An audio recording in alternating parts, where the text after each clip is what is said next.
Remaja dan keluarga Katolik yang terkasih, selamat pagi dan salam dalam kasih Kristus.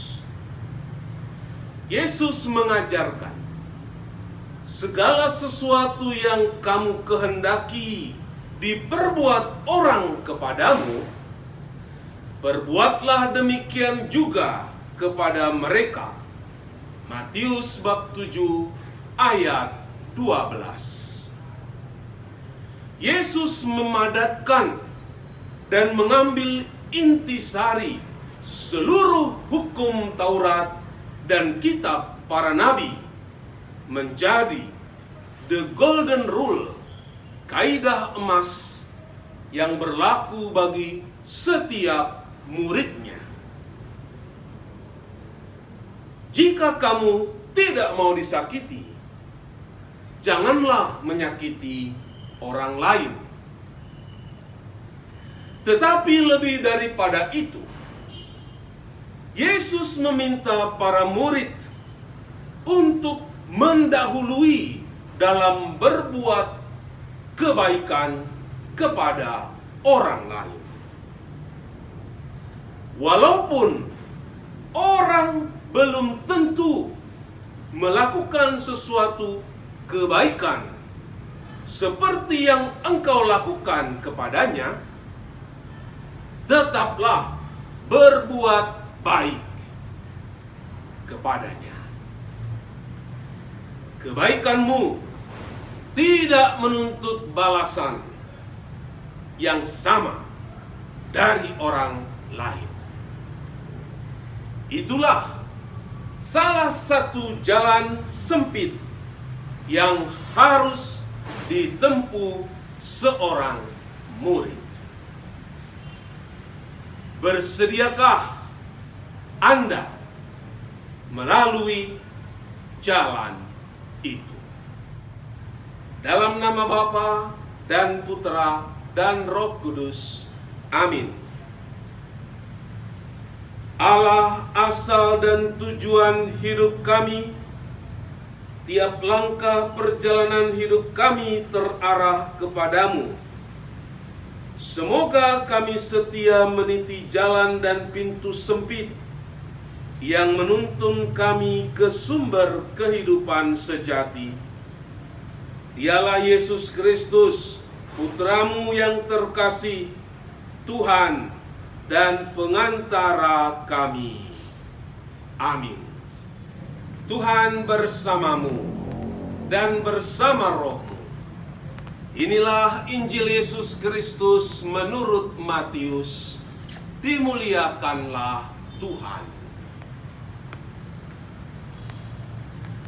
Dalam khotbah di bukit, Yesus berkata, "Janganlah kamu memberikan barang yang kudus kepada anjing, dan janganlah kamu melemparkan mutiaramu kepada babi, supaya jangan diinjak-injak dengan kakinya, lalu babi itu berbalik mengoyak kamu.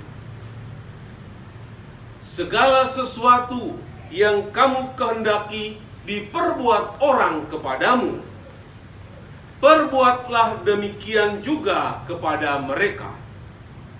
Itulah isi seluruh hukum Taurat dan kitab para nabi. Masuklah melalui pintu yang sempit itu, karena lebarlah pintu dan luaslah jalan yang menuju kebinasaan.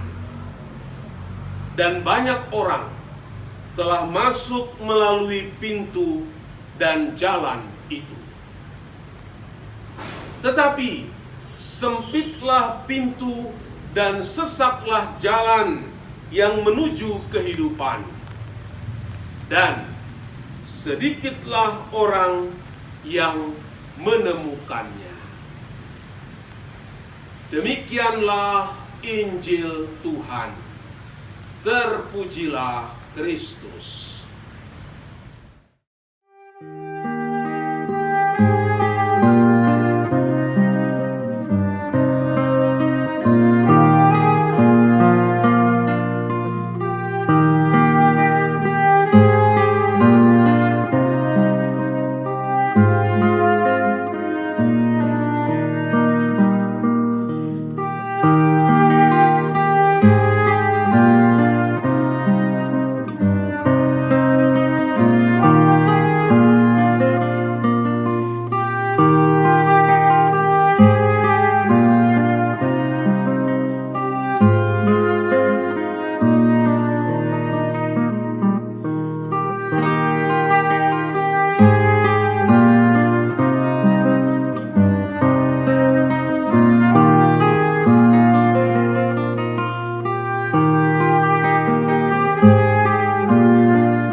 remaja dan keluarga Katolik yang terkasih. Suatu kali, seusai berdevosi kerahiman ilahi, saya dijumpai seorang ibu yang mengatakan, "Pastor, dulu saya ingat ketika beribadah di dalam gereja, suasana hening sangat terpelihara, kusuk, dan umat sangat hormat pada kehadiran yang kudus yang bersemayam dalam tabernakel." Orang menunduk, berlutut, menyatakan hormat itu. Mengapa sekarang semuanya berubah? Orang masuk ke gereja tidak lagi memperlihatkan sikap hormat kepada yang kudus. Orang tidak memelihara keheningan dan cenderung menjadikan gereja sebagai studio foto selfie atau juga warnet dengan game yang dimainkan lewat gadget mereka. Sebuah realitas iman yang patut kita refleksikan bersama untuk kebaikan ke depan. Jangan mengubah gereja dan waktu-waktu suci menjadi tempat yang profan. Suasana dan waktu kudus harus kita kembalikan ke dalam gereja. Jika sedikit keras dan mengutip perikop Injil tadi,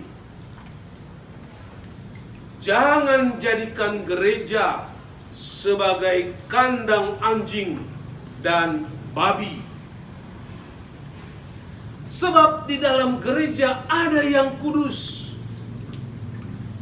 dan mutiara Ekaristi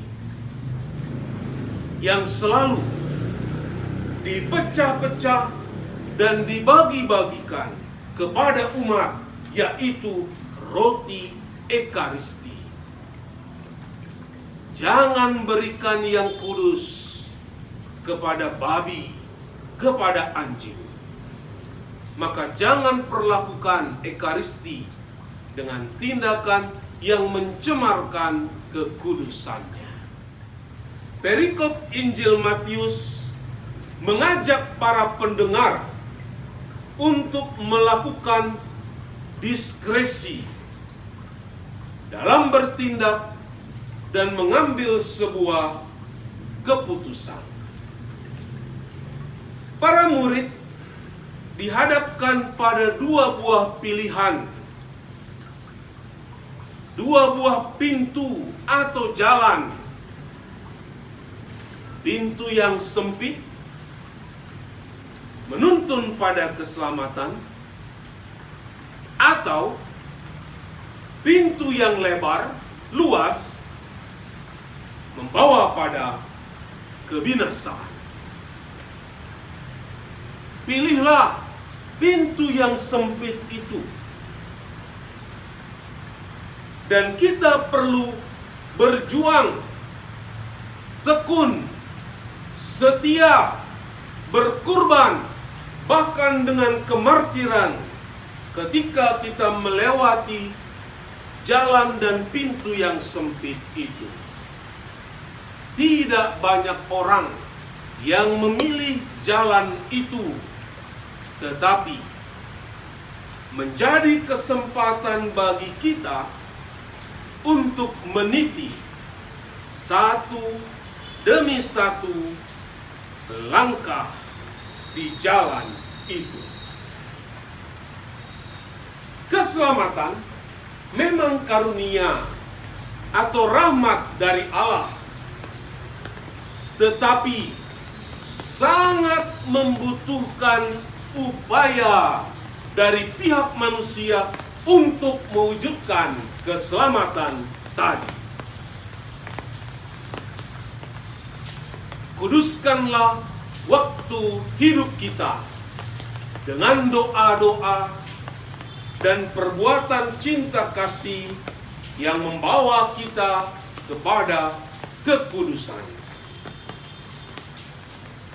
Jika jalan itu yang kita pilih, kita jalani, percayalah bahwa kita sedang menekuni jalan yang dilalui oleh orang-orang kudus. Iman kepada Kristus dan cinta kasih kepada sesama menuntun kita melewati jalan yang sempit dan telah dilalui oleh Yesus Kristus sendiri. Jalan sempit adalah jalan salib, jalan cinta kasih, jalan pengorbanan, jalan dari Yeriko ke Yerusalem. Itulah jalan yang menyelamatkan hidup kita.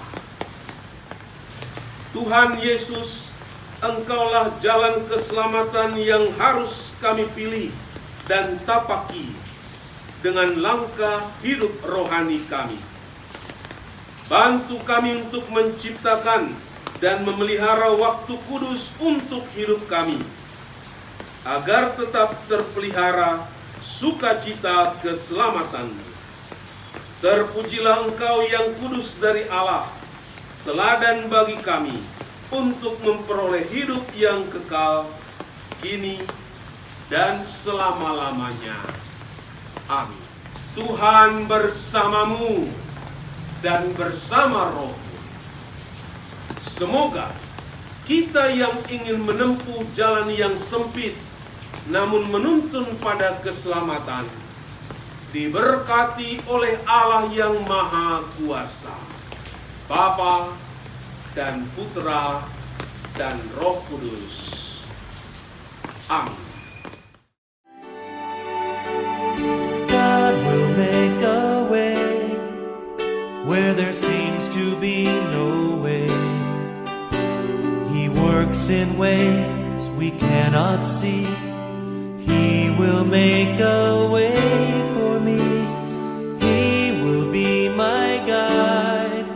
Hold me closely to His side. With love and strength for each new day, He will make a way. He will make a way. Oh, God will make a way where there seems to be no way. He works in ways we cannot see. He will make a way for me. He will be my guide. Hold me closely to His side. With love and strength for each new day,